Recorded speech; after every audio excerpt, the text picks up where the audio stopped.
Who is Cleopatra, and why was she such an important figure in Roman history?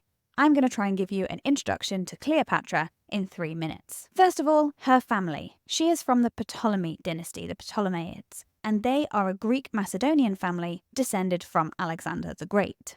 She is a product of sibling intermarriage. Her parents were brother and sister, and she has actually also married her brother. Now, this is going to get a little bit confusing. Her dad is called Ptolemy, her brother is called Ptolemy, and so is her other brother husband, also called Ptolemy. So her dad is called Ptolemy 12, her brother is Ptolemy 13, and her other brother, younger brother, is Ptolemy 14. Now, she's a very, very good catch. This is one of the reasons she is so well known. She was very highly educated. We're told that she could speak at least 9 languages. Some people say as many as 12. She has very striking features. I don't mean beautiful. Several ancient writers say not beautiful, but striking. She was very memorable. And she had an irresistible charm. That is what really drew people to her. And the people I am talking about are specifically Roman men. So not only was she a ruler in her own right, she was a queen of Egypt alongside her brother Ptolemy. She was highly educated. She was very striking. You would remember her. And she was so charming. She was very, very adept at integrating herself with other people. And that means that she was very commanding. She was the co-ruler of Egypt with her father first, Ptolemy 12, from 51, then after her father died, with her brother Ptolemy 13th. She also made very important allies. First, Julius Caesar. She had an affair with Julius Caesar. She lived with him in his Roman villa for several years, and she had a son with him called Caesarion. Caesar never officially recognized Caesarion as his son, but Caesar never denied it either. The other important ally, after Caesar's death in 44 BC, was Mark Antony. Now, this was a very important relationship.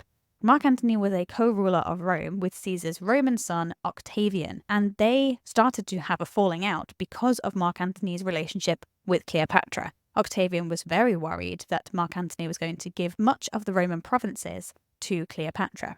And so their relationship decayed and decayed. Octavian and Mark Antony went to war in the Battle of Actium, and Octavian portrayed it as a war against Cleopatra.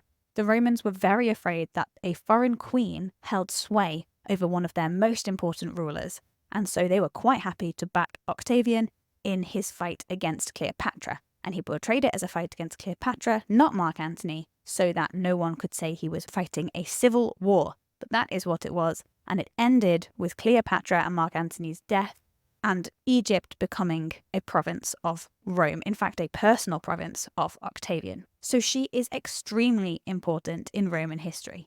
Not only was she a ruler in her own right, she also helped to ensure the fact that Rome lost one of its 2 important leaders, Mark Antony, and left Octavian on his own in sole power. And that's a very brief introduction to Cleopatra's incredible life.